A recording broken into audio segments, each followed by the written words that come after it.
गुप्त last day हम लोगों ने गुप्ता डायनेस्टी स्टार्ट किया था, आप लोगों को शायद याद होगी। और हम लोगों ने कुछ थोड़े बहुत पार्ट को किया था।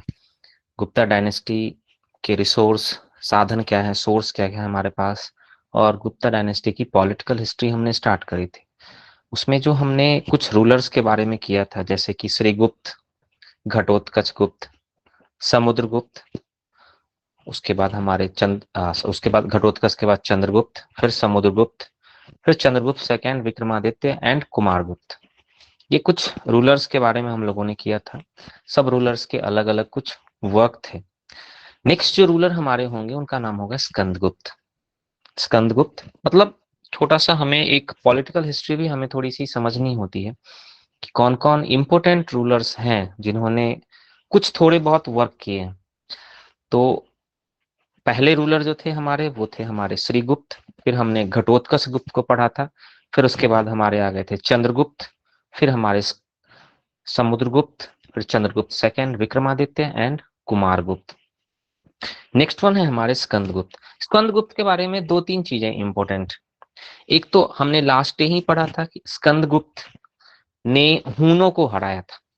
हमने लास्ट डे जो टॉपिक जहां पर एंड किया था, उस दिन शायद आपको याद होगा वो कहाँ होगी वो कहानी। हम लोगों ने किया था कि फॉरेन इन्वेजन हुए थे भारत की बाउंड्री पर, नॉर्थ वेस्टर्न बाउंड्री पर, और वहां पर जो इन्वेडर्स थे उनका नाम था हून। हून एक ट्राइबल कम्युनिटी है। हमने लास्ट चैप्टर में, लास्ट टॉपिक में हमने पढ़ा था हूनों के बारे में। हून एक ट्राइबल कम्युनिटी है जो तिब्बत वाले रीजन में रहती थी, और उन्होंने वहां से बाहर डिफरेंट पार्ट्स पर उन्होंने अटैक किया। इसकी वजह से गुप्तों को थोड़ी बहुत परेशानी उठानी पड़ी, और एक बार इनका इन्वेजन नहीं हुआ, इनका कंटिन्यूअस इन्वेजन हुआ। मतलब वो एक ऐसी ट्राइबल कम्युनिटी थी जो बार बार भारत के ऊपर उन्होंने अटैक किया। तो पहला जो अटैक हुआ था, ध्यान रखना है, जो फर्स्ट इन्वेजन हुआ था हुनों का, वो कुमार गुप्त के समय में हुआ था। हम लोगों ने लास्ट डे किया था कुमार गुप्त के समय में, लेकिन हटाया था उसे कुमार गुप्त के सन स्कंद गुप्त ने। तो ध्यान रखना है, आपको ऐसा नहीं हो कि आप कहीं एग्जाम में आए कि फर्स्ट इन्वेजन किसके समय में हुआ था हुनों का, तो आप स्कंद गुप्त कर लो। कुमार गुप्त के समय में हुआ था, एंड स्कंद गुप्त ने उन्हें हराया था। स्कंद गुप्त के एक इंस्क्रिप्शन है जिसे हम कहते हैं भीतरी इंस्क्रिप्शन। भीतरी, BHITARI। स्कंदगुप्त के भीतरी इंस्क्रिप्शन, भीतरी अभिलेख से हमें हून इन्वेजन के बारे में इंफॉर्मेशन मिलती है। हून इन्वेजन, हूनों के आक्रमण के बारे में हमें स्कंदगुप्त के भीतरी अभिलेख से इंफॉर्मेशन मिलती है, जहां पर उन्हें ध्यान रखना है हून नहीं कहा गया है। स्कंदगुप्त के भीतरी इंस्क्रिप्शन में, स्कंदगुप्त के भीतरी इंस्क्रिप्शन में वर्ड जो यूज किया गया है वो है मलेच्छ वर्ड। ये ध्यान रखना है हमें। उसमें एक आपको अगर स्टेटमेंट में क्वेश्चन दे देते हैं कि उसमें हून वर्ड यूज किया गया है, ये ध्यान रखना है, उसमें हून वर्ड यूज नहीं किया गया है। स्कंदगुप्त के भीतरी इंस्क्रिप्शन में ये कहा गया है कि भारत के उत्तर पश्चिम क्षेत्र से मलेच्छों ने आक्रमण किया था। अब डिफरेंट सोर्स से जब ये स्टडी करी गई कि ये मलेच्छ कौन है, तो पता चला कि उस समय भारत में जो नई कम्युनिटी एंटर हो रही थी वो थी हूनों की कम्युनिटी। इसलिए स्कंदगुप्त के भीतरी इंस्क्रिप्शन में जो मलेच्छ हैं वो मलेच्छ हुनाज है। तो इस बात का हमें ध्यान रखना है। स्कंदगुप्त के भीतरी इंस्क्रिप्शन से हमें मलेच्छों के बारे में इंफॉर्मेशन मिलती है। उन मलेच्छों की पहचान मलेच्छ, उन मलेच्छों की पहचान हून से की गई है। तो हून इन्वेजन। दूसरी इंपॉर्टेंट चीज है स्कंदगुप्त के बारे में, दूसरी इंपॉर्टेंट चीज कि उन्होंने सुदर्शन लेक का रिनोवेशन करवाया। He renovated Sudarshan lake and constructed a dam over there. उन्होंने सुदर्शन झील का पुनर्निर्माण करवाया तथा उस पर एक बांध का भी निर्माण करवाया। सुदर्शन झील का पुनर्निर्माण करवाया तथा उस पर एक बांध का भी निर्माण करवाया। ये दो इंपॉर्टेंट चीज है स्कंदगुप्त के बारे में। एक तो उन्होंने, उनके समय में हून इन्वेजन हुए, दूसरा उनके समय में सुदर्शन लेक का निर्माण किया गया। एक और तीसरी चीज है जो बहुत इंपॉर्टेंट है वो ये है, Skandagupta established a relationship with China. Skandagupta ने चाइना के साथ संबंध स्थापित किया, आप कह सकते हो trade relationship. Skandagupta established a trade relationship with China. Skandagupta ने चीन के साथ व्यापारिक संबंध स्थापित किया। ध्यान रखना है, मैं इस चीन के साथ जो व्यापारिक संबंध है उसे मैं इकोनॉमी में आपको एक्सप्लेन करूंगा कि चीन के साथ व्यापारिक संबंध स्थापित करने के पीछे का क्या रीजन है और क्यों ऐसा किया गया है, ये सब हम इकोनॉमी में डिस्कस करेंगे। तो इन्होंने चीन के साथ एक व्यापारिक संबंध स्थापित किया, ये तीसरी इंपॉर्टेंट चीज है। बाकी स्कंदगुप्त के बारे में और कोई भी स्टोरी नहीं है। स्कंदगुप्त गुप्त डायनेस्टी के लास्ट पावरफुल किंग थे, अंतिम शक्तिशाली शासक। इसके बाद गुप्त डायनेस्टी का कंटिन्यूअस डिक्लाइन हुआ। गुप्ताज जो थे उसके बाद उनका पतन हो गया धीरे धीरे, गुप्त डायनेस्टी का इसके बाद धीरे धीरे पतन हो गया। Skandagupta was the last powerful ruler of Gupta dynasty. गुप्त वंश के अंतिम शक्तिशाली शासक स्कंदगुप्त थे। इसके बाद ग्रेजुअल डिक्लाइन हुआ उनका, क्रमशः पतन हुआ उनका गुप्त डायनेस्टी का। And the last king of Gupta dynasty was Vishnugupta. Last king of Gupta dynasty was Vishnugupta. Vishnugupta Gupta वंश के अंतिम शासक थे। तो गुप्त डायनेस्टी की हमने पॉलिटिकल हिस्ट्री करी। पॉलिटिकल हिस्ट्री जो श्रीगुप्त से स्टार्ट हुई, श्रीगुप्त के बाद घटोत्कच गुप्त, फिर चंद्रगुप्त, फिर समुद्रगुप्त, फिर Chandragupta second Vikramaditya and Kumaragupta, Skandagupta and last king Vishnugupta. ये गुप्त डायनेस्टी की पॉलिटिकल हिस्ट्री थी, राजनीतिक इतिहास। अब हम करेंगे गुप्तों का डिक्लाइन, रीजन ऑफ डिक्लाइन, पतन के कारण, गुप्तों के पतन के कारण। गुप्तों के पतन के कारण जो पहला रीजन आ जाएगा गुप्तों के पतन का वो होगा वीक सक्सेसर, कमजोर उत्तराधिकारी। आफ्टर स्कंदगुप्त, स्कंदगुप्त के पश्चात कमजोर उत्तराधिकारी। Weak successors after Skandagupta, Skandagupta के पश्चात कमजोर उत्तराधिकारी। देखो इतनी बड़ी डायनेस्टी हमने कई बार पढ़ा है, इतनी बड़ी डायनेस्टी है वो तभी प्रॉपर तरीके से वर्क कर सकती है जब उत्तराधिकारी स्ट्रांग होंगे, स्ट्रांग उत्तराधिकारी होंगे, सक्सेसर्स बहुत पावरफुल होंगे और आप कह सकते हो कि उनके अंदर योग्यता होगी। तो यहाँ पर जो उत्तराधिकारी हैं वो बहुत कमजोर है स्कंदगुप्त के बाद, इसलिए ये एक रीजन है गुप्त डायनेस्टी के डिक्लाइन के लिए। दूसरा जो रीजन होगा वो होगा हून इन्वेजन, हूनों का आक्रमण। हून इन्वेजन, हूनों का आक्रमण।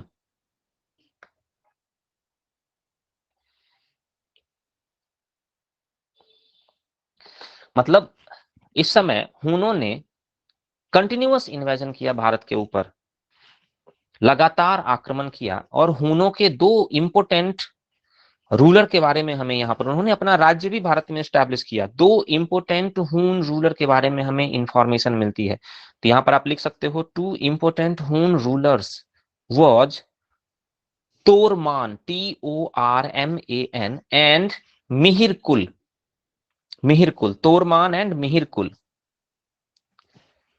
Toraman and Mihirakula, MIHIRKUL, Mihirakula.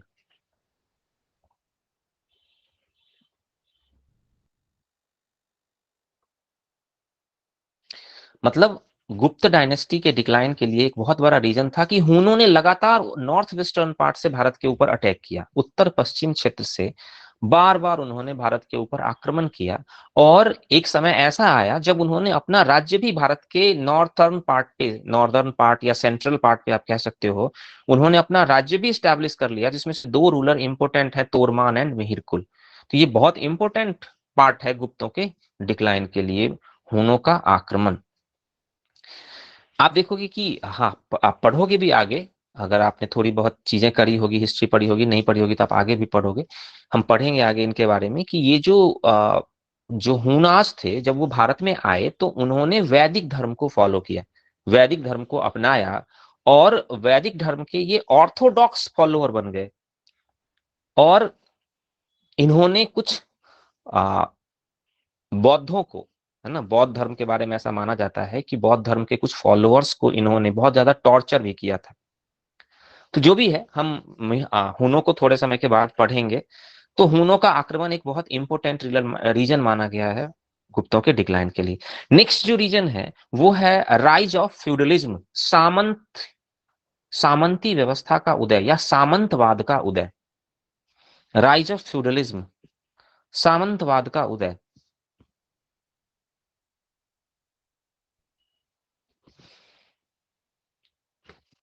सामंतवादी व्यवस्था क्या है ये आप लोगों को थोड़ा बहुत पता भी होगा, नहीं पता होगा तो हम लोग डिस्कस थोड़ा बहुत अभी कर लेते हैं, थोड़ा बहुत हम लोग बाद में डिस्कस कर लेंगे कि सामंत क्या होते हैं, कैसे कैसे उन्होंने डिक्लाइन करवाया है। तो एक बहुत इंपॉर्टेंट चीज है कि एक राजा जब किसी को पराजित करता है, जैसे आपने पढ़ा, हम लोगों ने देखा कि समुद्रगुप्त ने कुछ राजाओं को पराजित डिफीट दी और उन्होंने डिफीट देकर उन्हें छोड़ दिया, बस उनसे ईयरली टैक्स कलेक्ट किया। तो वो जो रूलर्स होंगे जिन्हें समुद्रगुप्त ने डिफीट दी, वो समुद्रगुप्त के सबऑर्डिनेट्स होंगे, अधीनस्थ होंगे, अधीनस्थ। और इन अधीनस्थों के लिए फ्यूडल्स वर्ड भी यूज किया गया है, ध्यान रखना है। सिर्फ यही फ्यूडल्स नहीं है, फ्यूडल्स और भी कई सारे हैं। एक छोटा सा एग्जाम्पल मैंने आपको दिया है कि फ्यूडल्स की एक बहुत बड़ी कैटेगरी है जिसमें से एक सबऑर्डिनेट रूलर्स है। तो क्या होगा, ध्यान रखना है हमें कि एक बड़ा राजा, मतलब समुद्रगुप्त बहुत पावरफुल है, तो उसने नीचे वाले जो रूलर्स हैं उनको उसने कंट्रोल किया। लेकिन समुद्रगुप्त के बाद चंद्रगुप्त सेकंड विक्रमादित्य है, उन्होंने भी कंट्रोल किया, कुमारगुप्त ने भी कंट्रोल किया, स्कंदगुप्त ने भी कंट्रोल किया। लेकिन जब स्कंदगुप्त के बाद सक्सेसर्स बहुत वीक हो जाएंगे तो ये फ्यूडल्स क्या होंगे, इंडिपेंडेंट हो जाएंगे, है ना। जैसे ही सेंटर में कोई वीक रूलर होगा तो फ्यूडल्स क्या करेंगे, खुद को इंडिपेंडेंट डिक्लेयर कर देंगे। Feudals declared himself independent. Independent होने का क्या मतलब है कि अब उन्होंने टैक्स पे करना बंद कर दिया। तो ये फ्यूडलिज्म जो है, जो सामंतवाद है, वो गुप्ता डायनेस्टी के डिक्लाइन का एक बहुत बड़ा रीजन माना गया। तो तीसरा रीजन है ये हमारा सामंतों का उदय, सामंतवादी व्यवस्था। नेक्स्ट जो रीजन है वो है गुप्ता डायनेस्टी का economic decline, economic decline of Gupta dynasty, गुप्त वंश का आर्थिक पतन, गुप्त वंश का आर्थिक पतन।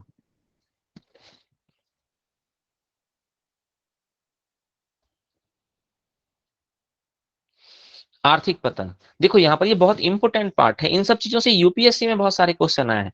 अब यूपीएससी में या पीसीएस की ही बात कर लो आप, ऐसे क्वेश्चन नहीं आएंगे कि गुप्त डायनेस्टी के पतन के क्या कारण नहीं थे, उसके अंदर जाकर वो क्वेश्चन पूछते हैं। तो इकोनॉमिक डिक्लाइन से रिलेटेड उन्होंने क्वेश्चन पहले भी पूछा हुआ है। इकोनॉमिक डिक्लाइन की वजह से क्या होगा, ध्यान रखना है हमें कि इकोनॉमिक डिक्लाइन की वजह से क्या होगा कि इनकम कम हो जाएगी। आर्थिक पतन की वजह से क्या होगा, इनकम कम हो जाएगी। जब इनकम कम हो जाएगी तो क्या होगा कि वो प्रॉपर तरीके से सैलरी पे नहीं कर पाएंगे अपने ऑफिसर्स को, अपने ऑफिसर्स को, अपने ब्यूरोक्रेट्स को, अपने सोल्जर्स को प्रॉपर तरीके से सैलरी पे नहीं कर पाएंगे। जब वो प्रॉपर तरीके से सैलरी पे नहीं कर पाएंगे तो क्या होगा कि सही तरीके से काम नहीं हो पाएगा। तो जब आर्थिक पतन होंगे, जब आर्थिक पतन होगा तो क्या होगा कि ये डिक्लाइन का एक रीजन माना जाता है। अब यहाँ पर गुप्त डायनेस्टी का देखोगे आप, धीरे धीरे कंटिन्यूअस इकोनॉमिक डिक्लाइन हो रहा है। हम इकोनॉमी में डिस्कस करेंगे कि गुप्त डायनेस्टी का कंटिन्यूअस डिक्लाइन क्यों हुआ है और कैसे उसने गुप्त डायनेस्टी को प्रभावित किया। तो एक हमें बस यहाँ पर यह समझना है कि धीरे धीरे कंटिन्यूअसली गुप्त डायनेस्टी का इकोनॉमिक डिक्लाइन हुआ और जिसकी वजह से इसके ऊपर, गुप्त डायनेस्टी के ऊपर एक नेगेटिव इंपैक्ट पड़ा। ये कुछ रीजन है गुप्त डायनेस्टी के पतन से रिलेटेड। गुप्त डायनेस्टी का पतन क्यों हुआ, उसके पीछे ये कुछ कारण थे, जैसे वीक सक्सेसर्स, जैसे कि हून इन्वेजन, जैसे कि feudal system and economic decline, आर्थिक पतन। मुझे उम्मीद है कि आप थोड़ी बहुत तो जरूर क्लियर हो रही होगी बातें। अगर कोई डाउट है तो आप पूछ सकते हो, मैसेज कर सकते हो आप। अगर कोई प्रॉब्लम है, कोई चीज समझने में, लिखने में अगर प्रॉब्लम आ रही है। नेक्स्ट जो टॉपिक है हमारा वो है गुप्ता एडमिनिस्ट्रेशन, गुप्तकालीन प्रशासन। गुप्तकालीन प्रशासन, देखो जब भी आपको कुछ बातें मैं ट्रिक के फॉर्मेट में समझाता हूं, ये हमने सबसे पहला हमारा काम ये होता है, ये ध्यान रखना कि हमें पढ़ना क्या क्या है। तो अगर हम गुप्त काल की बात करेंगे तो हमने पहला टॉपिक जो पढ़ा, सबसे पहले जब ये पता होता है कि हमें पढ़ना क्या क्या है तो हमारा काम आसान हो जाता है। तो पहला टॉपिक जो हमारा था, जो हमने गुप्त काल में पढ़ा था, वो पढ़ा था हमने कि इस काल के अध्ययन के लिए हमारे पास साधन क्या क्या है। दूसरा टॉपिक जो हमने पढ़ा वो था हमारा राजनीतिक इतिहास, गुप्त काल का राजनीतिक इतिहास, जिसमें हमने राजाओं के बारे में पढ़ा कि राजाओं ने क्या क्या काम किया, किंग्स ने क्या क्या वर्क किए हैं। नेक्स्ट टॉपिक जो हमने पढ़ा वो था डिक्लाइन, गुप्त वंश के पतन का क्या कारण था। हमारा जो नेक्स्ट टॉपिक है, हम लोगों ने कभी एक दिन क्लास में डिस्कस किया था कि हम 4 फॉर्मेट में पढ़ते हैं, एक administration, economy, society and religion, art and culture. तो यहां पर जो हमारा पहला पार्ट होगा वो होगा एडमिनिस्ट्रेशन, प्रशासन। अब देखो कुछ बातें आपको समझनी चाहिए, मैंने कई बार कहा है हर चीज हम लर्न नहीं कर सकते हैं, कुछ बातों को हमें समझना भी चाहिए। अगर आप समझ लेते हो तो आपका काम आसान होता है, नहीं तो आप लर्न करते रह जाओगे, चीजें इतनी है कि लर्न ही नहीं हो पाएंगे। कभी भी माइंड में आपको आए, जब भी एडमिनिस्ट्रेशन की बात होगी, प्रशासन की बात होगी, तो प्रशासन के सेंटर में कौन होगा, एक राजा होगा। बस हमें ध्यान रखना है, अपने आप चीजें क्लियर हो जाएंगी, ये हमेशा होगा। मोनार्कियल सिस्टम में, राजनीतिक व्यवस्था की बात करते हैं हम, तो मोनार्कियल सिस्टम में एडमिनिस्ट्रेशन के सेंटर में कौन होगा, राजा। और वही राजा सभी चीजों का, सभी पावर्स का अल्टीमेट सोर्स होगा। मतलब अंतिम कोई कोई किसी भी चीज में अंतिम मुद्दे पे अगर हमें पहुंचना है तो वहां पर राजा ही होगा। जैसे एडमिनिस्ट्रेशन की बात करते हैं, जैसे लॉ एंड ऑर्डर की बात कर लेते हैं, जैसे जुडिशियरी की बात, मतलब रिलीजन की बात कर लेते हैं, किसी भी जगह पर जो अंतिम जिसकी बात सुनी जाएगी वो राजा की बात राजा मोनार्कियल सिस्टम में सबसे ज्यादा इंपॉर्टेंट होता है। अब गुप्ता पीरियड में भी वही होगा, राजा बहुत महत्वपूर्ण हो गया, क्योंकि सभी शक्तियों का उद्गम स्रोत राजा ही होता है। राजा से ही सभी शक्तियां निकलती हैं, अंतिम वही माना जाता है। तो राजा, अब राजा के बारे में देखो, राजा, अब यहां के राजाओं के बारे में देखो, राजा ने क्या किया है, बड़ी बड़ी टाइटल ली है, बड़ी बड़ी उपाधि ली है। हमने पहले भी पढ़ा, परमेश्वर, परम भट्टारक, महाराजा धीराज एक्सेट्रा,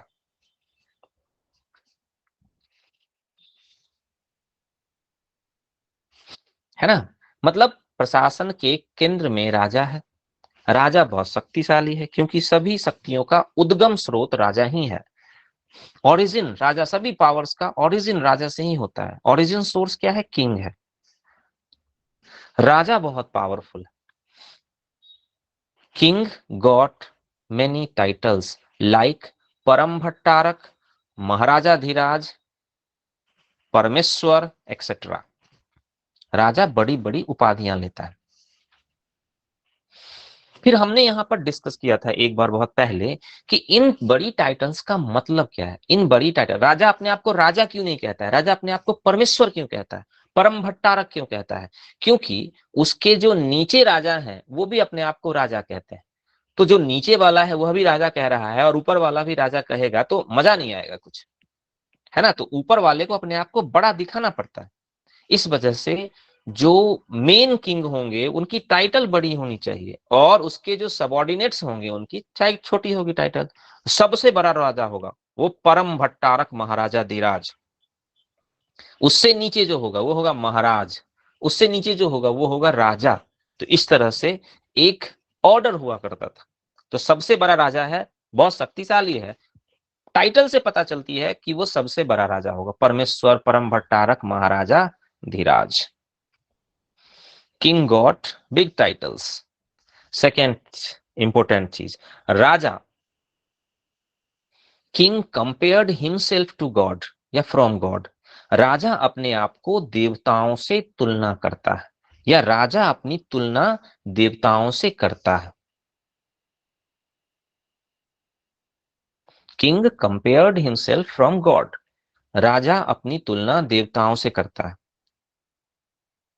लेकिन एक चीज बहुत ध्यान रखना है यहाँ पर, बहुत राजाओं ने जो अपनी तुलना देवताओं से की है वो बड़ी समझदारी से की है, क्योंकि किसी राजा ने अपनी तुलना विष्णु से नहीं की है। तो जो जिन देवताओं से तुलना की गई है वो देवता सेकेंड क्लास के देवता थे, जैसे यम, कुबेर एक्सेट्रा।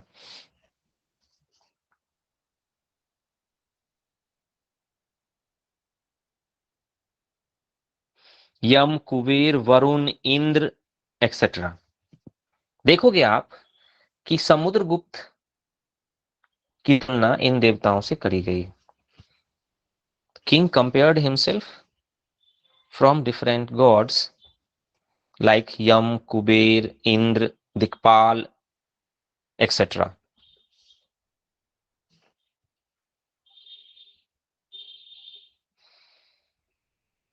तो सिंपल छोटी सी चीज है, हमें राजा के बारे में जानना है। प्रशासन के सेंटर में राजा है, राजा बड़ी बड़ी टाइट सारी शक्ति, पहली चीज राजा के पास सारी शक्तियों का अल्टीमेट सोर्स वही है। दूसरी चीज he got big titles and he compared himself to gods, वो अपने तुलना देवताओं से करता है। नेक्स्ट, जो राजा है वो राजा के बाद जो होता है वो होता है, देखिए हमने पहले बहुत पहले डिस्कस किया था कि राजा के पास जो पावर्स होती है, पावर्स में एक होती है कि उसे अपने सक्सेसर को अपॉइंट करने का राइट है ना। राजा अपने उत्तराधिकारियों को नियुक्त करता है जो उसके बाद राजा बनेंगे। तो जनरली एक लॉ था, एक नियम था, जो एल्डर सन होता था वही राजा बनता था, जैसे हमने पढ़ा भी होगा कई बार। जो एल्डर सन होता था राजा बनता था। तो हमें सिर्फ यहाँ छोटी सी चीज कहना है कि राजा के बाद एक युवराज भी होते थे। राजा के नीचे राजा इलेक्टेड या सेलेक्टेड अ सक्सेसर कॉल्ड युवराज। राजा एक उत्तराधिकारी का चयन करता था जिसे हम युवराज कहते थे।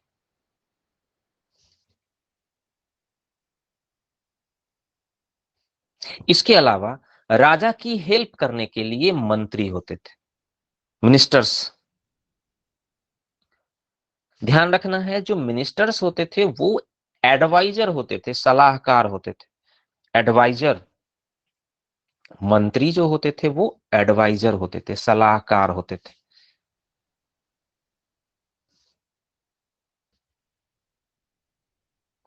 मंत्री क्या होते थे, एडवाइजर के रूप में होते थे, मतलब कि उनकी बात माननी है या नहीं माननी है ये राजा की अपनी इच्छा होती थी।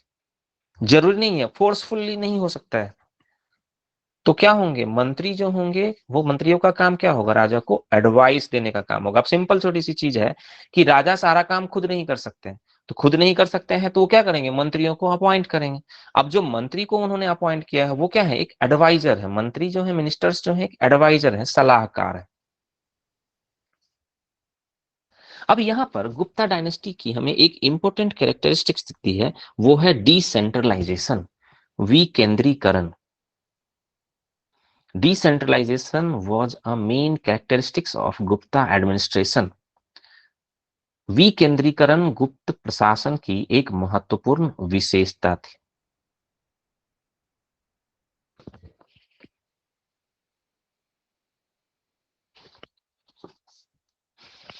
डिसेंट्रलाइजेशन का मतलब, जैसे कि यहां पर हमें यह समझना है कि डिसेंट्रलाइजेशन का मतलब एक सेंटर तो एक ही है, कैपिटल तो एक ही है। हमने मॉडर्न पीरियड में पढ़ा था कि एक ही सेंटर से पूरे भारत को रूल किया जा रहा है। मॉडर्न पीरियड एक सेंट्रलाइज सिस्टम था। लेटर मॉडर्न एज में हमने देखा कि सेंटर कई सारे थे, कई सारे केंद्र होते थे लेटर मौर्यन एज में कई सारी डायनेस्टी होती थी, तो उनकी अलग अलग कैपिटल होती थी, तो हमने उसको भी पढ़ा था, वो भी डिसेंट्रलाइजेशन है। यहां पर अगर हम बात करें गुप्ता एज में, अगर हम बात करें तो गुप्ता एज में सेंटर एक ही थी, राजधानी एक ही थी, गुप्तों की राजधानी, लेकिन गुप्तों ने पूरे भारत पर डायरेक्ट कंट्रोल नहीं किया था। गुप्ता गुप्ता जो थे उन्होंने पूरे भारत पर प्रत्यक्ष नियंत्रण स्थापित नहीं किया था, तो हम इसे डिसेंट्रलाइज सिस्टम कहते हैं। Gupta could not control over whole India, तो हमने इसे सेंट्रलाइज सिस्टम नहीं कहा, हमने इसे कहा इस वजह से इसे डिसेंट्रलाइज सिस्टम, विकेंद्रीकृत प्रणाली। सिर्फ छोटा सा रीजन ऐसा था जिस पर गुप्तों का डायरेक्ट कंट्रोल था, बाकी पूरा का पूरा रीजन जो था वहां पर फ्यूडल्स होते थे, सबऑर्डिनेट्स होते थे, अधीनस्थ होते थे। तो क्या है हमारा डिसेंट्रलाइज सिस्टम। नेक्स्ट जो इंपॉर्टेंट कैरेक्टरिस्टिक्स है गुप्ता एडमिनिस्ट्रेशन की, वो है हेरिडिटरी ऑफ पोस्ट, पदों का, हेरिडिटरी पदों का वंशानुगत होना, हेरिडिटरी ऑफ पोस्ट्स, पदों का वंशानुगत होना। जैसे कौन सी पद का वंशानुगत होगा होना, मंत्रियों की पद। कई सारे मंत्री ऐसे थे जिनके बाद, जिन मंत्रियों के जो जो मंत्री पिता और पुत्र दोनों डायनेस्टी में मंत्री थे, तो हेरिडिटरी ऑफ पोस्ट्स, पदों का वंशानुगत होना।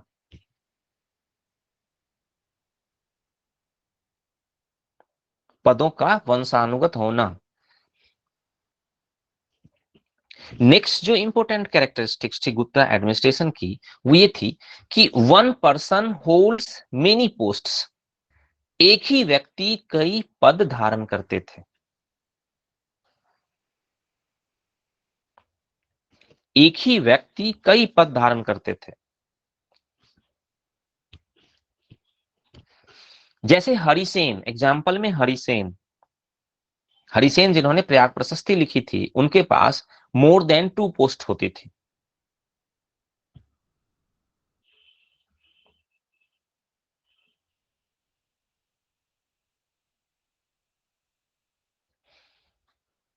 है ना, तो ये कुछ इंपॉर्टेंट कैरेक्टरिस्टिक्स है गुप्ता एडमिनिस्ट्रेशन का। गुप्ता एडमिनिस्ट्रेशन का कैरेक्टरिस्टिक्स, एक फ्यूडल सिस्टम, सामंतवादी व्यवस्था, जिसमें सामंत होते थे, सबऑर्डिनेट्स हम कह सकते हैं उन्हें। डिसेंट्रलाइजेशन, विकेंद्रीकरण, विकेंद्रीकरण में नीचे कई सारे रूलर्स होते थे उनके।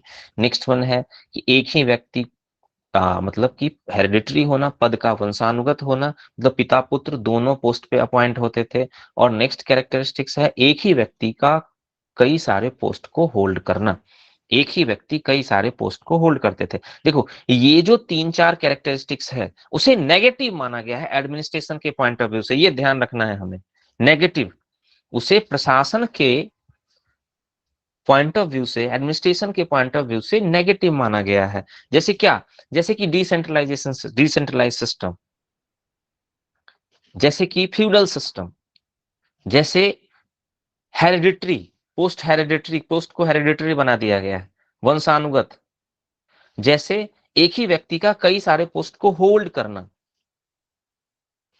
एक ही व्यक्ति के पास कई सारी पद होना, कई सारे पद होना, इन सबको ध्यान रखना है, negative factor of Gupta administration माना गया है, गुप्त प्रशासन का नकारात्मक पक्ष माना गया है।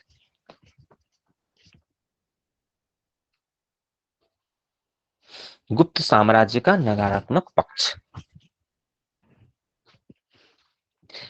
नेक्स्ट हम बात करते हैं गुप्त काल में सेना की, military system, military system in Gupta period, गुप्त काल का से गुप्त काल की सैन्य व्यवस्था। इसे एडमिनिस्ट्रेशन में ही रखेंगे, एडमिनिस्ट्रेशन ही हमारा चल रहा है अभी। एडमिनिस्ट्रेशन में पहले हमने राजा के बारे में पढ़ा, मंत्रियों के बारे में हमने देखा, फिर हमने कुछ कैरेक्टरिस्टिक्स करी, उसके आगे का पार्ट हम कर रहे हैं उसी में से सैन्य व्यवस्था। तो एक चीज ध्यान रखना है कि जैसे कि हमें मौर्यों के बारे में पता है कि डिफरेंट सोर्स से हमें पता है कि मौर्यों के पास नंबर ऑफ सोल्जर्स कितने थे, ऐसी कोई इंफॉर्मेशन हमें गुप्तों के बारे में नहीं मिलती है।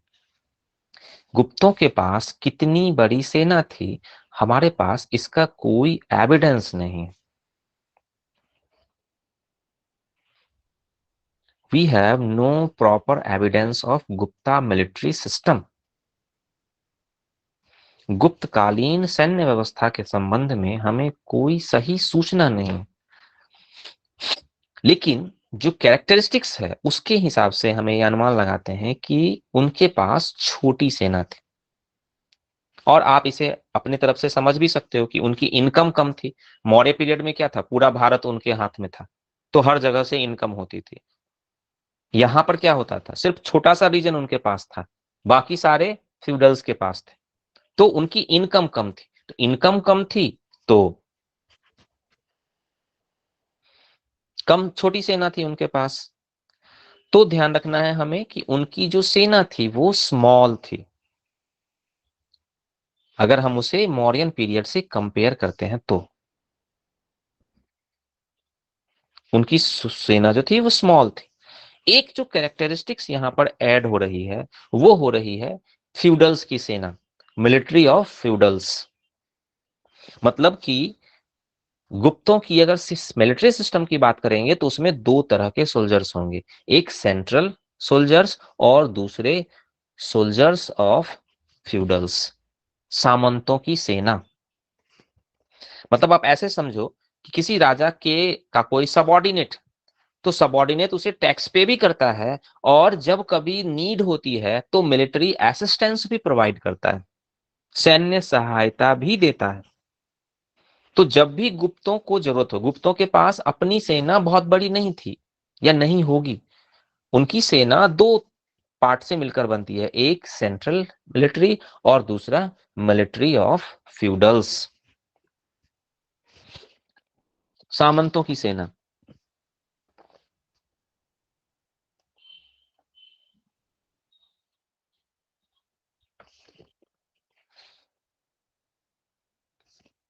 जो सेनापति होता था, ध्यान रखना है हमें, जो कमांडर होता था, जो सेनापति होता था, वो से हम कहते थे महाबलाधिकृत। महा MAHA, महाबला BALADHIKRIT,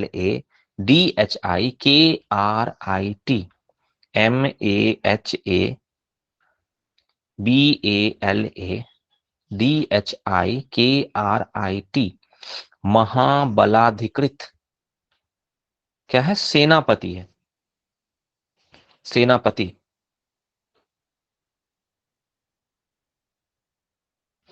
ध्यान रखना है हमें, अगर आपसे क्वेश्चन ये पूछा जाता है कितनी तरह की सेना होती थी उन सेनाओं में, तो आप देख सकते हो जैसे कि चैरियट्स होते थे, पैदल वाले होते थे, हाथी वाले होते थे, घोड़े वाले होते थे। इन सबको हमने मॉडर्न पीरियड में भी डिस्कस किया था, है ना। इतने तरह की सोल्जर्स होते थे। और आप उसमें नेवी को भी ऐड कर सकते हो, है ना, नेवी भी थी, नौसेना भी थी।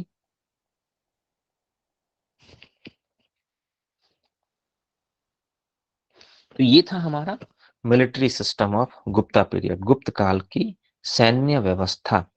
मतलब सैन्य व्यवस्था में जो कैरेक्टरिस्टिक समय है कि हमने दो पार्ट में सैनिकों को डिवाइड किया, पहले सेंट्रल एडमिनिस्ट्रेशन की सेना और दूसरा हो जाएगा फ्यूडल्स की सेना, सामंतों की सेना। तो गुप्तों के पास जो अपनी सेना थी वो बहुत कम थी और सामंतों की सेना उनके साथ ऐड हो जाती थी जब कभी उनको उनकी नीड होती थी। जो सेनापति होता था उसे हम महाबलाधिकृत, महाबलाधिकृत कहते थे। एंड अलग अलग तरह के सैनिक होते थे। नेक्स्ट वन है जुडिशियरी सिस्टम, जुडिशियरी सिस्टम या judicial system of Gupta empire, Gupta साम्राज्य का की न्यायिक व्यवस्था।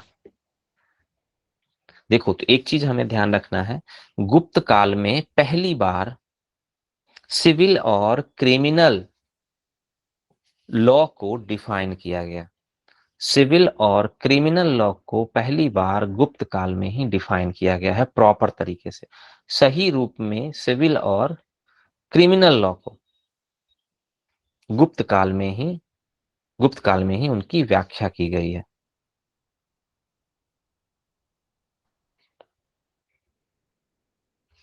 जो चीफ जस्टिस होते थे, मुख्य न्यायाधीश होते थे उन्हें हम कहते थे महादंड नायक।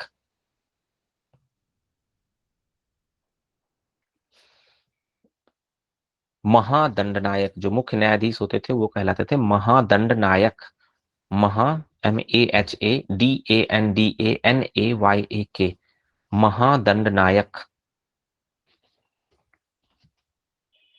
चीफ जस्टिस, मुख्य न्यायाधीश। इसके अलावा ध्यान रखना है हमें कि महादंड नायक तो है, लेकिन अल्टीमेट जो सबसे अंतिम जो होगा वो किसका होगा? राजा का होगा। सबसे अंतिम जो होगा वो राजा का होगा। और आप ऐसा देखोगे कि जो प्रोविंस होगी, सामान जो प्रांत होंगे, उन प्रांतों में जो प्रांत के हेड होंगे, वो प्रांत का जुडिशियल वर्क, अगर आप ऐसे बात करते हो, अगर किसी प्रोविंस में जो अंतिम जुडिशियल ऑफिसर होगा वो होगा प्रोविंस का हेड। अभी हम उसके बारे में पढ़ेंगे, प्रोविंस का हेड कौन होता है। किसी प्रोविंस में, किसी प्रांत में, मतलब डायनेस्टी को हम डिफरेंट प्रोविंस में डिवाइड करते हैं। अगर वो कोई प्रोविंस है तो वहां पर जो सर्वोच्च, एक तो देखो, प्रांत में एक तो प्रॉपर ऑफिसर होगा जो जुडिशियल वर्क करेगा, न्यायिक कार्य करेगा, सही ऑफिसर होगा जो न्यायिक कार्य करेगा। लेकिन अंतिम जो निर्णय होगा प्रांत में वो होगा प्रांत का जो हेड होगा उसका। लास्ट जो डिसीजन होगा वो प्रोविंस का हेड होगा। और अगर सेंटर की बात करें तो सेंटर में भी एक जुडिशियल ऑफिसर होंगे जिसे हम कहेंगे महादंड नायक, लेकिन जो लास्ट अथॉरिटी होगी वो राजा के पास होगी।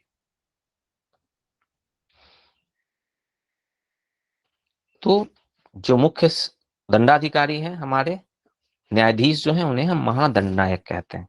जुडिशियल सिस्टम, मौर्य काल में भी हमने जुडिशियल सिस्टम को पढ़ा था, वहीं वहां पर भी हमने सिविल और क्रिमिनल को पढ़ा था, लेकिन वहां पर प्रॉपर डिवीजन नहीं हुआ था, सही तरीके से बंटवारा नहीं हुआ था कि ये सिविल है और ये क्रिमिनल है। इस तरीके का बंटवारा जो हुआ, अगर संपत्ति संबंधी विवाद होंगे तो वो सिविल होंगे, किसी ने किसी को मारा, किसी ने किसी की जान ले ली, इस तरह के जो विवाद होंगे उसे हम कहेंगे क्रिमिनल, क्रिमिनल केसेस। तो पहली बार सिविल और क्रिमिनल केसेस को इसी काल में एक्सप्लेन किया गया। नेक्स्ट हम आ जाते हैं अब प्रोविंशियल एडमिनिस्ट्रेशन पे, प्रांतीय प्रशासन। प्रोविंशियल एडमिनिस्ट्रेशन, प्रांतीय प्रशासन। अभी तक हम सेंट्रल एडमिनिस्ट्रेशन की बात कर रहे थे, सेंटर में क्या क्या होता है। तो Maurya dynasty was divided into provinces. Maurya साम्राज्य विभिन्न प्रांतों में बटा हुआ था। Mauryan dynasty was divided into different provinces. Maurya जो साम्राज्य था, सॉरी, जो गुप्ता साम्राज्य था, Gupta dynasty was divided into different provinces. गुप्त साम्राज्य का बंटवारा विभिन्न प्रांतों में हुआ था। जो प्रांत होते थे वो कहलाते थे भुक्ति, BHUKTI, भुक्ति। भुक्ति इज कॉल्ड प्रांत, प्रोविंस। प्रांतों को हमने कहा भुक्ति, प्रोविंस।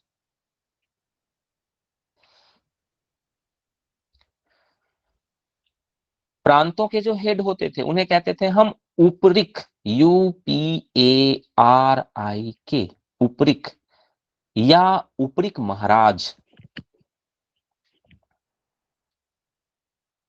अब एक चीज देखो, ध्यान रखना है, हमें समझना है कि ये जो गुप्त डायनेस्टी थी, उस गुप्त डायनेस्टी को जो हमने प्रोविंस में डिवाइड किया है, वो सिर्फ वही एरिया था जो उनके डायरेक्ट कंट्रोल में होता था। जैसे गंगा यमुना वैली वाला रीजन, अगर वो गंगा यमुना, आप हम लोगों ने पढ़ा था कि गुप्तों ने गंगा यमुना वैली और कुछ और पार्ट को उन्होंने कंट्रोल किया, बाकी जो एरियाज थे वहां पर कौन थे? सबऑर्डिनेट्स थे। इन चीजों को अच्छी तरह से समझना है हमें। गुप्त साम्राज्य का वह हिस्सा जहां पर गुप्तों का डायरेक्ट कंट्रोल था, हम सिर्फ वहीं के एडमिनिस्ट्रेशन की बात कर रहे हैं। जहां पर फ्यूडल्स होंगे, उनका अपना सिस्टम था, लेकिन वो गुप्तों की तरह ही था। तो गुप्त डायनेस्टी के पास जो उनका अपना एरिया था, जिसे हम सेंट्रल लैंड कहते हैं, मुख्य क्षेत्र कहते हैं, वॉज डिवाइडेड इनटू प्रोविंसेस। उनका बंटवारा प्रांतों में हुआ था। Provinces were called bhukti. प्रांतों को भुक्ति कहा जाता था, BHUKTI, भुक्ति। and the head of the bhukti was called उपरिक, UPARIK, और उपरिक महाराज। प्रांतों के या भुक्ति के जो प्रधान होते थे उन्हें उपरिक और उपरिक महाराज कहते थे।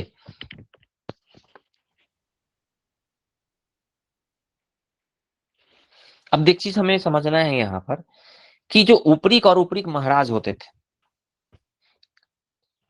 इन्हें मौर्यन पीरियड से, अब हम चीज को कंपेयर कर रहे हैं, मौर्यन पीरियड में ये प्रोविंस की संख्या गिनती की 5-6 थी प्रोविंस, है ना, तो 5-6 ही हमारे पास प्रोविंस के हेड होते थे। और हमने मॉडर्न पीरियड में देखा था कि जो प्रोविंस के जो हेड होते थे वो रॉयल फैमिलीज से ही रिलेटेड होते थे। मैं एक साथ कंपेयर करके कह रहा हूं, यहाँ पर कई बार क्वेश्चन ऐसे कंपेयर करके पूछ देते हैं एग्जाम में।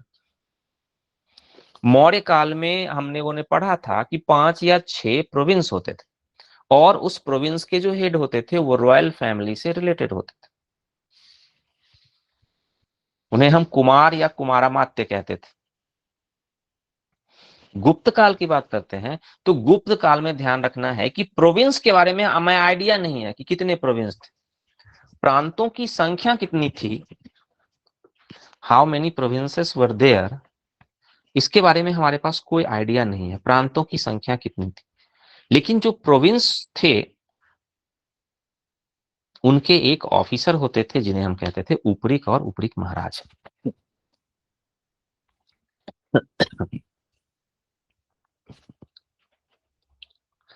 प्रोविंस से नीचे की जो यूनिट होती थी, प्रोविंस से जो नीचे की यूनिट होती थी उसे हम कहते थे विषय। डिस्ट्रिक्ट, डिस्ट्रिक्ट को हम कहते थे विषय। विषय, विषय का जो हेड होता था वो कहलाता था विषयपति। डिस्ट्रिक्ट का जो हेड होगा वो होगा विषयपति। डिस्ट्रिक्ट के जो नीचे की यूनिट थी उसे हम कहते थे विथि, VITHI, विथि। विथि क्या होती थी? ग्रुप ऑफ विलेजेस, गांव का समूह, विथि। और विथि के जो नीचे की यूनिट होती थी उसे हम कहते थे गांव, विलेज। तो गुप्ता एडमिनिस्ट्रेशन की अगर हम बात करते हैं तो गुप्ता एडमिनिस्ट्रेशन जो था वो साम्राज्य जो था विभिन्न प्रांतों में बटा हुआ था। प्रांत को हम कहते थे भुक्ति, उसके जो हेड होते थे वो उपरिक और उपरिक महाराज। भुक्ति के नीचे की जो यूनिट होती थी, जो भुक्ति के नीचे की यूनिट होती थी उसे हम कहते थे विषय। डिस्ट्रिक्ट को हम विषय कहते थे, यहाँ के जो हेड होते थे वो विषयपति होते थे। विथि, नीचे की यूनिट जो होती थी वो होती थी विथि, गांव का समूह को हम विथि कहते थे। इनके हेड कौन होते थे इनके बारे में कोई खास आइडिया नहीं है, विथि। और सबसे नीचे जो यूनिट होती थी उसे हम कहते थे विलेज, गांव। इसके अलावा कुछ डिस्ट्रिक्ट ऐसे होते थे, विषय ऐसे होते थे जो सिटी के रूप में होते थे, शहर के रूप में होते थे। उनका एडमिनिस्ट्रेशन डिफरेंट तरीके का होता था।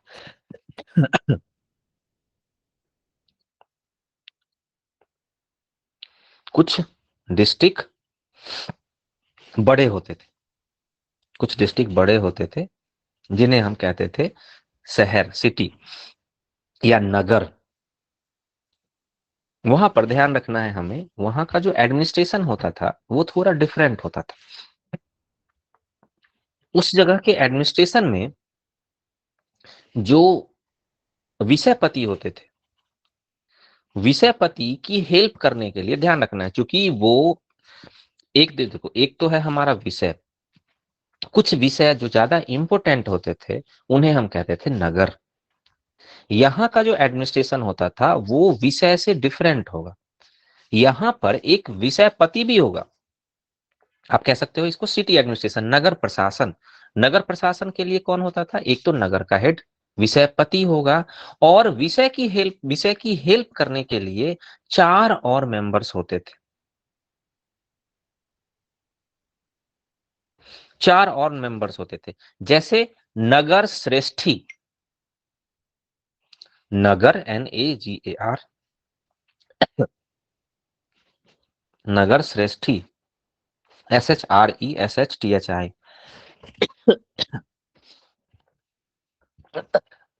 नगर श्रेष्ठी।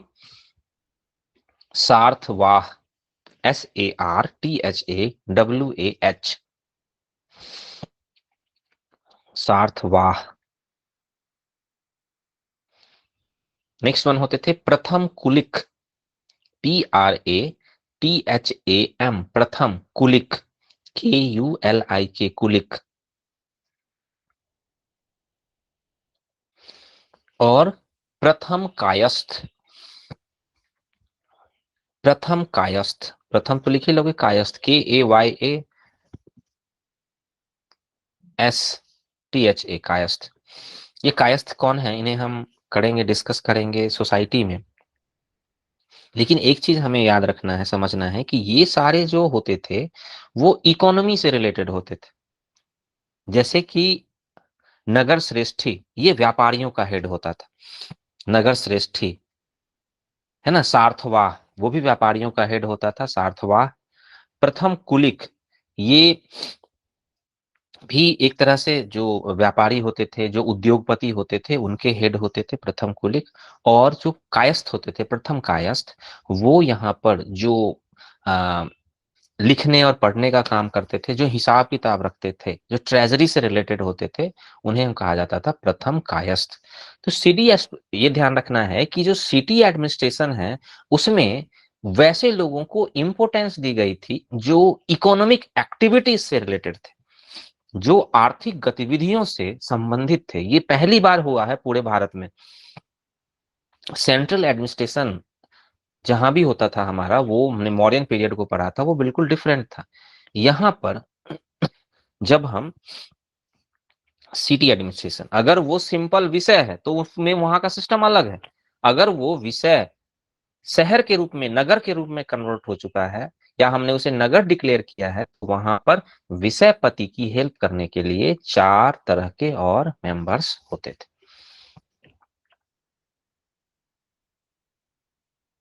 इन्हें हम कहते थे नगर श्रेष्ठी, सार्थवाह, प्रथम कुलिक और प्रथम कायस्थ। ये था हमारा गुप्ता एडमिनिस्ट्रेशन, गुप्त प्रशासन। गुप्ता एडमिनिस्ट्रेशन ध्यान रखना है, मैं फिर से एक बार छोटे से फॉर्मेट में आपको एक्सप्लेन कर देता हूं। जब भी हमने गुप्ता एडमिनिस्ट्रेशन की बात करेंगे या किसी भी एडमिनिस्ट्रेशन की बात करेंगे, सेंटर में राजा होगा। समझना है आपको, कुछ बातें समझनी है, कुछ बातें याद करनी होती है। मैंने कई बार हम लोगों ने डिस्कस किया है कि जो याद करने वाली बातें होती है उनसे सिर्फ PCS में सिलेक्शन हो सकता है, यूपीएससी में नहीं। यूपीएससी में सिर्फ समझने वाली जो बातें होती है उन्हीं से हमारा सिलेक्शन होता है। तो सेंट्रल एडमिनिस्ट्रेशन, हम अगर एडमिनिस्ट्रेशन की बात करेंगे तो राजा है। राजा बड़ी बड़ी टाइटल्स लेता है और अपने आप को भगवान से कंपेयर करता है। वो अपने युवराज को अपॉइंट करता है, या कई बार युवराज खुद ही आपस में लड़ाई करके अपॉइंट हो जाते हैं राजा की डेथ के बाद। इसके अलावा ये हमारा डिसेंट्रलाइजेशन का पीरियड है, विकेंद्रीकरण का पीरियड है। राजा जो अधिक जो ऑफिसर्स होते हैं उनका कई सारे पोस्ट पे कंट्रोल होता है, उनको कई सारी पोस्ट दी जाती है। इसके अलावा हेरेडिटरी सिस्टम भी है, यहाँ पर वंशानुगत व्यवस्था भी है। फिर हमने बात करी यहाँ पर मिलिट्री सिस्टम की, मिलिट्री सिस्टम कैसा था। फिर हमने जुडिशियरी सिस्टम की बात करी, न्यायिक व्यवस्था कैसी थी। और हमने फिर प्रोविंशियल एडमिनिस्ट्रेशन की बात करी, प्रोविंस में कैसा शासन था, प्रोविंस से नीचे की यूनिट क्या क्या होती थी, एंड सिटी एडमिनिस्ट्रेशन कैसा होता था, नगर प्रशासन कैसा होता था। ये कुछ इंपोर्टेंट कैरेक्टरिस्टिक्स थी गुप्ता एडमिनिस्ट्रेशन के। नेक्स्ट जो पार्ट है वो हमारा है गुप्ता इकोनॉमी, गुप्तकालीन अर्थव्यवस्था। मुझे उम्मीद है कि आपको बातें थोड़ी बहुत समझ में तो जरूर आ रही होंगी, और अगर नहीं आ रही है तो आप पूछ सकते हो, मैसेज लिख के पूछ सकते हो, बोल के पूछ सकते हो।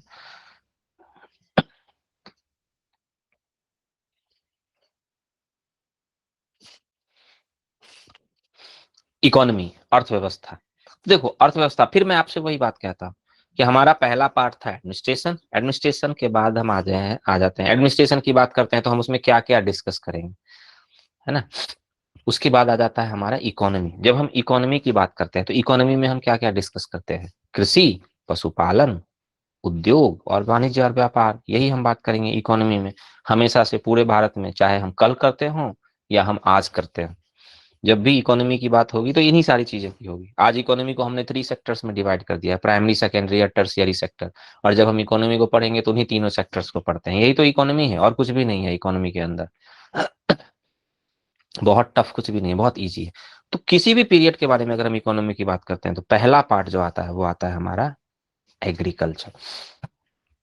अब फिर से मैं वही बात कहता हूं, हमें समझना एग्रीकल्चर की कैसी स्थिति थी। देखो, तो कई बार हम लोगों ने डिस्कस किया है कि एग्रीकल्चर की स्थिति भारत में हमेशा से बहुत अच्छी रही है। अभी को छोड़ दो अगर, तो अभी भी एग्रीकल्चर बहुत इंपॉर्टेंट पॉइंट है। किसानों की हालत थोड़ी सी खराब है, किसानों की जो स्थिति है वो थोड़ी सी खराब है, वो बिकॉज ऑफ मेडिएटर्स, बिचौलियों की वजह से, है ना। ये जो बिचौलिए होते हैं, आपने कभी सब्जी परचेज किया होगा तो आपने देखा होगा कि बैगन भी मिलता है 50 रुपए किलो, मतलब मेन लैंड की बात कर रहा हूँ, मुख्य जो ये हमारा एरिया है, कचहरी के आसपास का एरिया है, यहाँ से अगर हम परचेज करें तो बैगन भी मिलता है 50 रुपए किलो। और जब उसी ब्रिंजल को किसान के पूछे कि आपने किस रेट से खरीदा है उसको, तो पता चलता है कि उन्होंने खरीदा है उन्होंने सेल किया है 5 रुपए किलो। तो उन्होंने 5 रुपए किलो सेल किया और वो कंज्यूमर्स को जो है वो मिले 50 रुपए किलो, तो बीच में 45 45 रुपीज कहाँ चले गए। तो ये जो 45 रुपीज हैं वो मेडिएटर्स के पास चले जाते हैं, मध्यवर्ती जो किसानों से सामान खरीद के कंज्यूमर तक पहुंचाते हैं। तो इस वजह से किसानों की हालत बहुत खराब है। अब हम अगर गुप्त काल की बात करते हैं तो गुप्त काल की कैरेक्टरिस्टिक्स, पहला पार्ट है हमारा एग्रीकल्चर। तो हम ये कहेंगे एग्रीकल्चरल लैंड का एक्सपेंशन हुआ। कुछ कैरेक्टरिस्टिक्स है, देखो समझना है हमें। कृषि योग्य भूमि का विस्तार हुआ। कृषि में 2 3 बातें इंपॉर्टेंट। कृषि योग्य भूमि का विस्तार हुआ, एग्रीकल्चरल लैंड का एक्सपेंशन हुआ। दूसरा, कृषि का एक्सपेंशन होगा, एग्रीकल्चर का एक्सपेंशन हो जाएगा, विस्तार होगा। तीसरी कैरेक्टरिस्टिक्स है कि टैक्सेस रिलेटेड टू एग्रीकल्चर, कृषि से जुड़े हुए करों की संख्या में वृद्धि हो जाएगी, विल बी इंक्रीज्ड। कृषि, देखो पहली चीज, कृषि में कृषि भूमि का विस्तार होगा। कैसे होगा मैं अभी आपको एक्सप्लेन करूंगा। कृषि भूमि का विस्तार होगा, कृषि भूमि का विस्तार होगा तो कृषि का विस्तार होगा। और तीसरी चीज कि कृषि से जुड़े हुए करों की संख्या बढ़ जाएगी। Taxes related to agriculture will be increased, कृषि से जुड़े हुए करों की संख्या बढ़ जाएगी। अब देखो, कृषि का विस्तार कैसे होगा, एग्रीकल्चर का एक्सपेंशन कैसे होगा। तो एक इंपॉर्टेंट चीज हमने इससे पहले वाले पीरियड में भी पढ़ा है कि कई सारी लैंड को एग्रीकल्चरल लैंड में कन्वर्ट किया जाएगा, जैसे पास्चर लैंड, जैसे फॉरेस्ट लैंड, जैसे चारागाह भूमि, जंगली भूमि। इन सारी भूमि को क्या किया जाएगा, कृषि योग्य भूमि में कन्वर्ट किया जाएगा। इन सारी भूमि को कृषि योग्य भूमि में कन्वर्ट किया जाएगा। तो different types of land converted into agricultural land, pasture land, forest land, इन सब लैंड को कृषि योग्य भूमि में हम कन्वर्ट कर देंगे। तो इससे क्या होगा, एग्रीकल्चरल लैंड का एक्सपेंशन होगा। दूसरी चीज लैंड ग्रांट, भूमि अनुदान। जो भूमि अनुदान दिया जा रहा है, दी जा रही है लोगों को, उसमें वो लैंड होती है जिस पर पहले एग्रीकल्चर नहीं होती है। तो जिस जिस व्यक्ति को वो लैंड मिलती है वो उसे एग्रीकल्चरल लैंड में कन्वर्ट करता है। किसी व्यक्ति को अगर जमीन दान में दी गई है तो मैक्सिमम लोगों को पास्चर लैंड, बैरन लैंड, जिस पर पहले खेती नहीं हुई है, फॉरेस्ट लैंड, उस लैंड, उन सारे लैंड को उन्हें दिया जाता है दान के रूप में।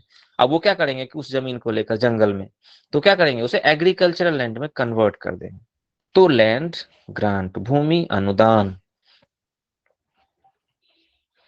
जिनको भूमि अनुदान मिला है वो उस जमीन को एग्रीकल्चरल लैंड में कन्वर्ट करेंगे। तो ये दो रीजन ऐसे हो जाएंगे जिससे क्या होगा, एग्रीकल्चर लैंड जो है, कृषि योग्य भूमि का विस्तार हो जाएगा। कृषि योग्य भूमि, एग्रीकल्चरल लैंड का एक्सपेंशन इन दोनों रीजन से होगा। नेक्स्ट है कृषि का विस्तार हुआ, एग्रीकल्चर का एक्सपेंशन होगा। तो ये दोनों, इसमें ये दोनों रीजन आएंगे, साथ में एक थर्ड रीजन भी आएगा, वो आएगा assimilation of new groups into Indian society. Assimilation of new groups into Indian society, नए वर्गों का भारत में समामेलन। नए वर्गों का भारत में समामेलन, जैसे मैंने लास्ट क्लास में आपको बोला था कि जो बाहर से लोग आ रहे थे, जो यहाँ के ट्राइबल पीपल थे, उनको क्या कर रहे थे हम, ऐसे वर्ग में शामिल कर रहे थे जो खेती करते हो, खेती करने वाले हो। तो जब हम नए लोगों को खेती काम में लगाएंगे तो क्या होगा, कृषि का विस्तार हो जाएगा। तो पहला पार्ट जो हमने डिस्कस किया वो था एग्रीकल्चरल लैंड का एक्सपेंशन, जिसमें हमने दो तरीके देखे, दो तरह से एग्रीकल्चरल लैंड का एक्सपेंशन हो रहा था। दूसरा जो पॉइंट हमने यहाँ डिस्कस किया था वो था एग्रीकल्चर का एक्सपेंशन। उसमें हमने उन दोनों पॉइंट को भी डाला था, लैंड का एक्सपेंशन होगा तो एग्रीकल्चर लैंड का एक्सपेंशन, एग्रीकल्चर का एक्सपेंशन हो जाएगा। और जो नेक्स्ट रीजन हमने यहाँ पर बताया था वो बताया था assimilation of new groups into society, समाज में नए वर्गों का समामेलन। और जो दूसरी चीज इसके अंदर आएगी, मतलब इसके अंदर टोटल चार चीज आएगी, वो पहली वाली दो और दो नई चीज। और जो दो नई चीज आएगी उसमें से दूसरी जो चीज आ जाएगी वो होगी, जो आप कह सकते हो irrigation system, development of irrigation system.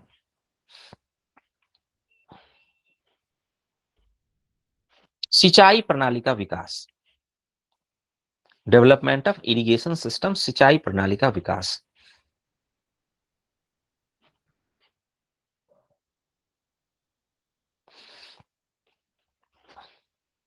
तो इकोनॉमी की बात करेंगे, इकोनॉमी में पहली चीज एग्रीकल्चरल लैंड का एक्सपेंशन हुआ। कैसे हुआ एक्सपेंशन, ये हम लोगों ने डिस्कस किया। दूसरी चीज ये होगी हमारी एग्रीकल्चर का एक्सपेंशन, एग्रीकल्चर का एक्सपेंशन कैसे हुआ ये हम लोगों ने डिस्कस किया। तीसरी चीज हो जाएगी एग्रीकल्चर से रिलेटेड टैक्सों की संख्या का बढ़ना, increase taxes related to agriculture, कृषि से संबंधित करों का बढ़ना। अब देखो क्या है हमारा इंपॉर्टेंट पार्ट यहाँ पर, कि कृषि का विस्तार हो रहा है, ध्यान रखना है, समझना है, हमें इन सब चीजों को समझते हैं, समझ लोगे अगर आप तो बहुत सारी चीजें अपने आप कर सकते हो। अगर कृषि का विस्तार हो रहा है, खेती का विस्तार हो रहा है, तो राजाओं को भी दिखेगा खेती का विस्तार हो रहा है, तो वो ज्यादा कर वहां से वसूल करेंगे। तो जो कर, जो टैक्सेस, जो रेंट, लगान वो पहले से ले रहे थे वो तो चल ही रहा है अभी, है ना, भाग भोग एक्सेट्रा, भाग भोग एक्सेट्रा जो कर थे जो पहले से चले आ रहे थे वो तो अब भी हैं।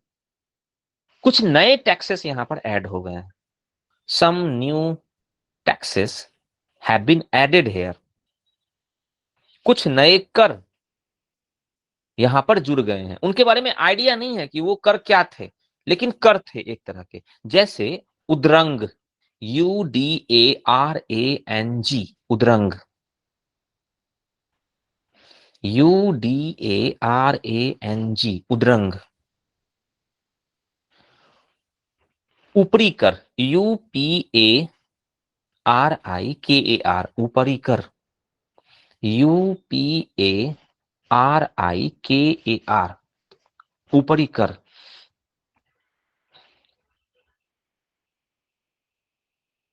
मतलब एग्रीकल्चर से रिलेटेड हमें दो तरह के नए करों के बारे में इंफॉर्मेशन मिलती है, वो है हमारा उद्रंग और ऊपरी कर। अब ये किस तरह के कर होते थे इसके बारे में हमें डिस्कस नहीं करना है बहुत ज्यादा, और ये क्वेश्चन भी यूपीएससी ने पूछा हुआ है, उद्रंग और ऊपरी कर क्या है, तो एक तरह का क्या है, कृषि से रिलेटेड एक तरह का कर है।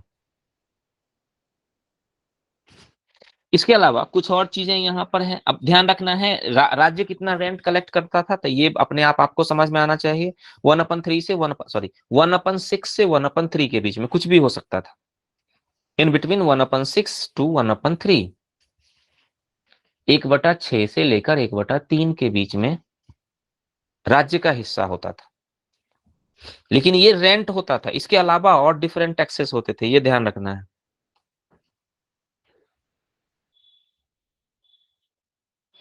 इसके अलावा कुछ और छोटे मोटे टैक्स होते थे जिनके बारे में हम लिख लेते हैं, जो यूपीएससी ने पूछा भी हुआ है एग्जाम के फॉर्मेट में, एग्जाम में। जैसे कि एक टैक्स यहाँ पर जो हमें पढ़ना है, वो है, उसका नाम है वात भूत प्रत्यय। वात, WAAT, वात, भूत, BHOOT, भूत,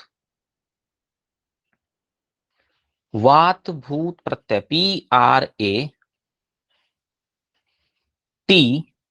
PRATYAYA।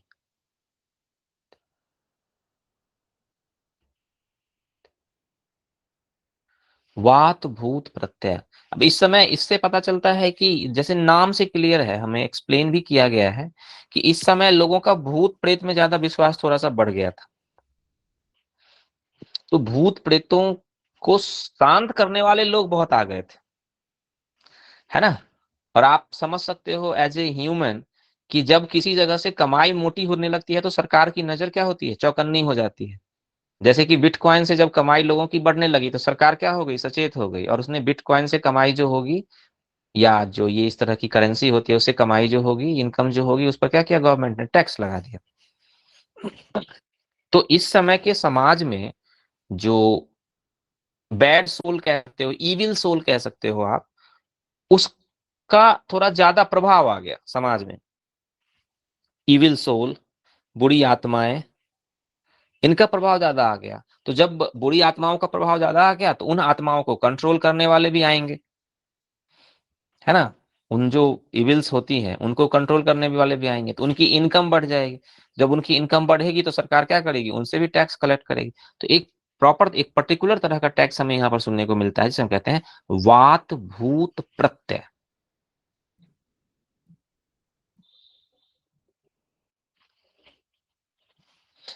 नेक्स्ट, राज्य अगर रेंट कलेक्ट कर रहा है तो उसे दोनों फॉर्मेट में आप पे कर सकते हो, इधर इन कैश और इन फूड ग्रेन्स। कैश और फूड ग्रेन्स दोनों के रूप में आप पे कर सकते हो, कैश और फूड ग्रेन्स के रूप में। तो ये था हमारा क्या, इकोनॉमी में एग्रीकल्चर, कृषि, अर्थव्यवस्था में कृषि, जो छोटी मोटी चीजें थी। एग्रीकल्चर के अलावा जो दूसरी इंपॉर्टेंट चीज थी वो थी हमारी एनिमल हस्बेंड्री, जो हम हमेशा से पढ़ते रहे हैं, एनिमल हस्बेंड्री। तो आप ऐसे समझ सकते हो, अगर कृषि का महत्व बढ़ेगा तो खेती में बैलों की जरूरत होगी। और बैलों के साथ साथ आप यहाँ पर देख रहे हो कि हिंदू धर्म का रिवाइवल हो रहा है, हम धर्म में आगे पढ़ेंगे, रिवाइवल ऑफ वैदिक रिलीजन, तो गाय का इंपॉर्टेंस बढ़ जाएगा,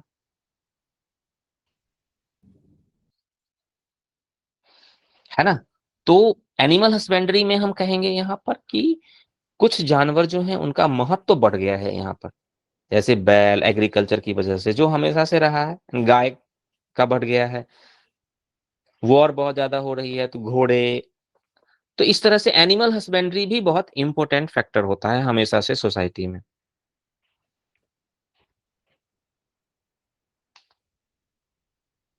और कभी ऐसा ना हो कि यूपीएससी एक स्टेटमेंट डाल दे, दो स्टेटमेंट की, एग्रीकल्चर का इंपॉर्टेंस बढ़ गया और एनिमल हस्बेंड्री का इंपॉर्टेंस कम हो गया। तो आप थोड़ा सा सचेत रहना है कि एनिमल हस्बेंड्री भी हो रही है। तीसरी इंपॉर्टेंट चीज जो होती है वो होती है हमारी इंडस्ट्री, हमारे उद्योग। तो फिर यहाँ पर मैं एक चीज आपको एक्सप्लेन करूंगा कि उद्योग और वाणिज्य व्यापार दोनों को हम साथ में पढ़ेंगे, industry and trade and commerce, दोनों को हम साथ में पढ़ेंगे क्योंकि दोनों आपस में एक दूसरे से जुड़े हुए हैं। तो आपको हम लोगों ने डिस्कस किया था लेटर मॉडर्न एज में, कि लेटर मॉडर्न एज में हमने देखा था कि हम दो तरह से ट्रेड करते थे, इंटरनल और एक्सटर्नल। तो इंटरनल ट्रेड में कोई खास प्रॉब्लम नहीं है, इंटरनल ट्रेड अभी भी बहुत हो रहा है, भारत के अंदर वाला ट्रेड। लेकिन भारत के हम यहाँ पर जो डिस्कस टॉपिक करेंगे वो होगा हमारा भारत से बाहर का ट्रेड, मतलब फॉरेन ट्रेड, है ना। वो हम फॉरेन ट्रेड की यहाँ पर बात करेंगे, विदेशी व्यापार की बात करेंगे।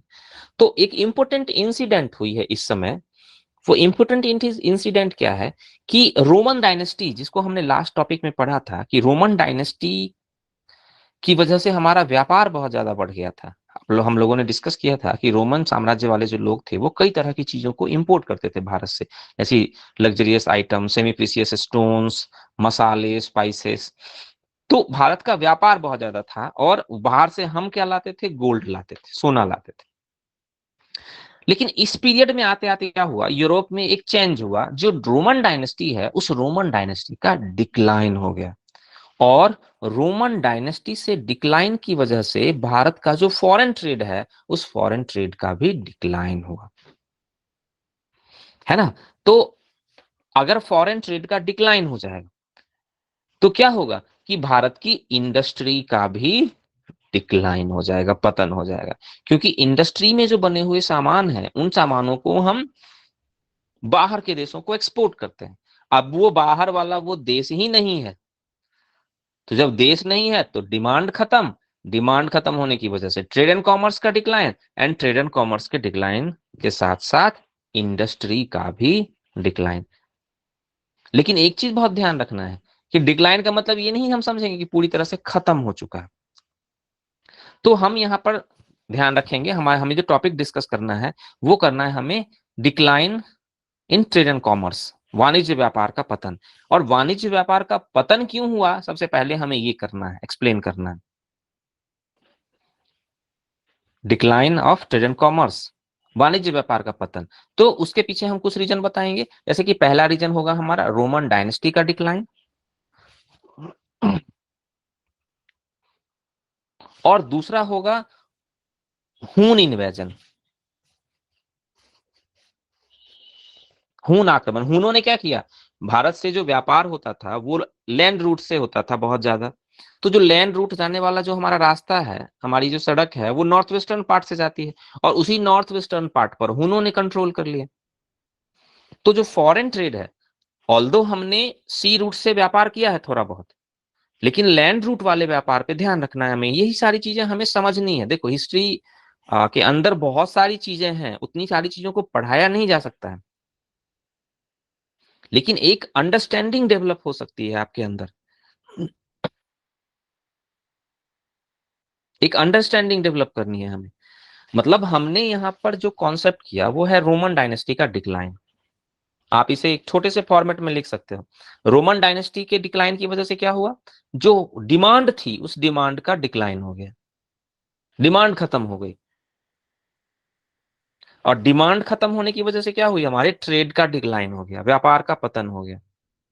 और व्यापार के पतन की वजह से क्या हुआ, हमारी इंडस्ट्री का भी डिक्लाइन हो गया, उद्योगों का पतन। इससे क्या हुआ, हमारा लॉस क्या हुआ कि भारत में जो गोल्ड आते थे वो गोल्ड अब नहीं आ रहे हैं या कम आ रहे हैं। मतलब जो इंपोर्ट ऑफ गोल्ड्स हो रहे हैं, गोल्ड का जो इंपोर्ट ऑफ गोल्ड, गोल्ड का जो आयात हो रहा है बाहर से, हम क्या करते थे, हम यहाँ से कोई भी सामान लेके जाते थे और वहां से हम गोल्ड लेके आते हैं। अब जब हम सामान ही नहीं ले जा रहे हैं या फिर हम सामान कम ले जा रहे हैं तो क्या होगा, गोल्ड का इंपोर्ट कम हो जाएगा,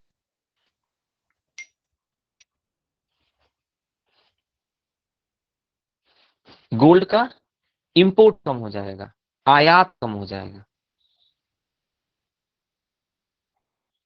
और इसे हिस्टोरियंस गुप्त काल में गोल्ड क्वाइन से के इम्प्यूरिटीज से रिलेट करते हैं। बहुत इंपॉर्टेंट पार्ट में आपको एक्सप्लेन कर रहा हूं कि आप देखोगे कि गुप्ता पीरियड में ग्रेजुअली गोल्ड क्वाइन में इम्प्यूरिटी बढ़ती जा रही है, अशुद्धि बढ़ती जा रही है। मतलब चंद्रगुप्त के समय में गोल्ड क्वाइन में जो इम्प्यूरिटीज है, समुद्रगुप्त के समय में है, चंद्रगुप्त सेकंड, कुमार गुप्त, स्कंदगुप्त, उसके बाद। तो इन सारे पीरियड में आप देखोगे कि ग्रेजुअली इम्प्यूरिटीज बढ़ती जा रही है इन गोल्ड क्वाइन, सोने के सिक्कों में अशुद्धि की मात्रा बढ़ती जा रही है। अमाउंट ऑफ इम्प्यूरिटीज,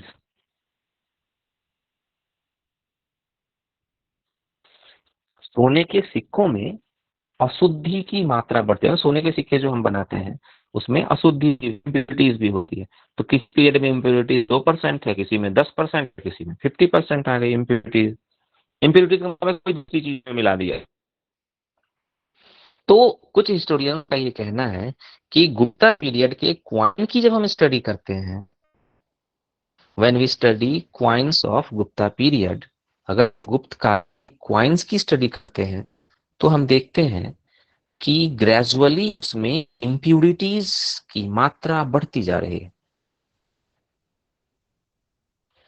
और इसे उन्होंने रिलेट किया है decline in trade and commerce के साथ, वाणिज्य व्यापार का पतन। और वाणिज्य व्यापार का पतन क्यों हुआ? इसलिए हुआ क्योंकि रोमन डायनेस्टी का डिक्लाइन हुआ। ध्यान रखना है, हम यहाँ पर इंडस्ट्री एंड कॉमर्स दोनों को डिस्कस कर रहे हैं। रोमन डायनेस्टी का डिक्लाइन हुआ, डिमांड का डिक्लाइन हुआ, ट्रेड एंड कॉमर्स का डिक्लाइन हुआ, इंडस्ट्री का डिक्लाइन हुआ, एंड साइंस में ग्रेजुअली इम्प्यूरिटीज बढ़ गई,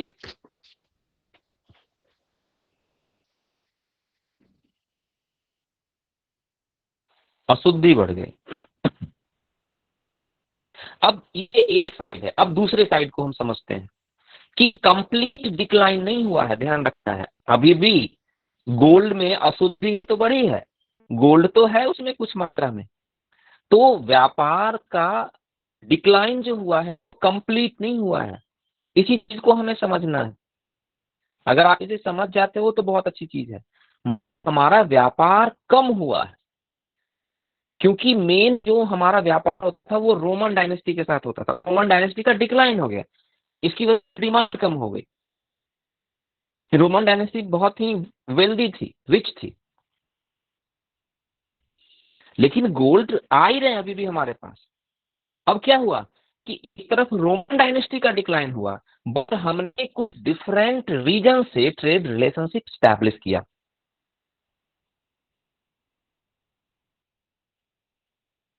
We had established trade relationship from different regions.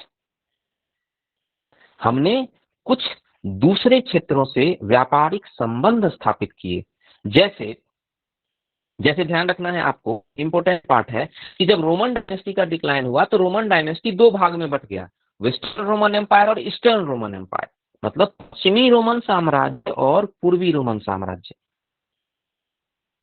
तो हमने पूर्वी रोमन साम्राज्य के साथ व्यापारिक संबंध स्थापित किया। तो हमारा इस समय ट्रेड पार्टनर हमारे कौन कौन थे? Eastern Roman empire, Africa and Africa, East Asia and China. तो हमने अभी कुछ समय पहले डिस्कस किया था, स्कंदगुप्त ने चाइना के साथ ट्रेड रिलेशनशिप स्टैब्लिश किया था। तो रोमन डायनेस्टी का जब डिक्लाइन हुआ तो हमने नए ट्रेड पार्टनर्स ढूंढ लिए, रिसर्च न्यू ट्रेड पार्टनर्स। और हमारे नए ट्रेड पार्टनर्स कौन कौन थे? व्यापारिक भागी कौन कौन से थे? तो ईस्टर्न रोमन एम्पायर, पूर्वी रोमन साम्राज्य, Africa, East Asia, south east Asia लिखना, दक्षिणी पूर्वी एशिया के देश, एंड चाइना, चीन।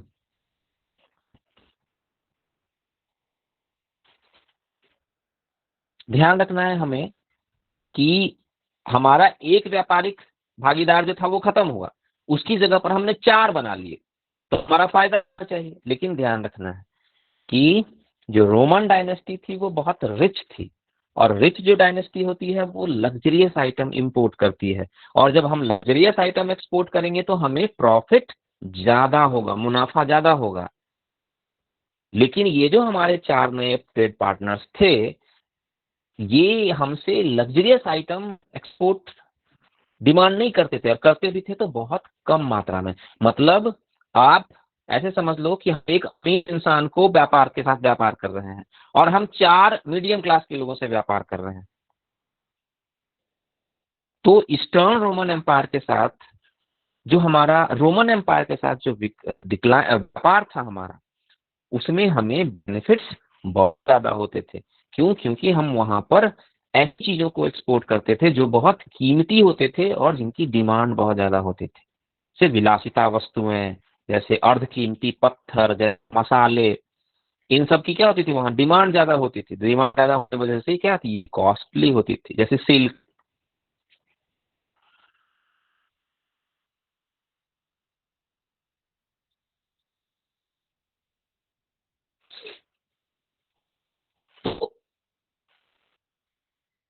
मैं बस इस क्लास को अभी फिनिश करूंगा, थोड़ी सी चीजें जो बची हुई हैं उसे हम नेक्स्ट डे डिस्कस करेंगे। हमने यहाँ पर जो टॉपिक डिस्कस किया वो था हमारा रोमन एम्पायर से हमारा जो व्यापार था उसका डिक्लाइन हुआ, लेकिन हमने कुछ नए ट्रेड पार्टनर सर्च किए, जैसे ईस्टर्न रोमन एम्पायर, पूर्वी रोमन साम्राज्य, Africa, south east Asian nation, दक्षिण पूर्वी एशियाई देश, और चाइना। इसके साथ हमने व्यापारिक संबंध स्थापित किए। एक चीज और ध्यान रखना है हमें, एक लास्ट चीज जो हमें यहाँ पर समझना है, एक लास्ट चीज है, उसके साथ हम इसे फिनिश करते हैं। जो रोमन साम्राज्य से हमारा व्यापार होता था, रोमन डायनेस्टी से जो हमारा ट्रेड होता था, उसमें एक बड़ा वॉल्यूम हमारा होता था सिल्क का। सिल्क को हम रोमन साम्राज्य में निर्यात करते थे। और सिल्क हम कैसे निर्यात करते थे, तो हम चाइना से सिल्क मंगाते थे, उसे निर्यात कर देते थे, हम अपने यहाँ के सिल्क का निर्यात करते थे। ध्यान रखना है, सिल्क बहुत कॉस्टली होती थी, सिल्क के कपड़े बहुत महंगे होते थे, तो इससे हमारा प्रॉफिट बहुत ज्यादा होता था, आमदनी बहुत ज्यादा होती थी। लेकिन जब रोमन डायनेस्टी का डिक्लाइन हुआ, तो हमारे सिल्क के जो हमारा व्यापार होता था उसका भी पतन हो गया। तो सिल्क का जो व्यापार होता था उसका डिक्लाइन हुआ। ध्यान रखना है, दो वजह से, बहुत इंपॉर्टेंट पार्ट है, हमें समझना है सिल्क का डिक्लाइन रीजन से। एक तो डिक्लाइन ऑफ रोमन एम्पायर, और दूसरा हमारा था रोमन साम्राज्य का पतन। और दूसरी चीज ये थी कि धीरे धीरे समय के साथ उन्होंने खुद भी सिल्क बनाना सीख लिया था, कैसे बनाते हैं सिल्क,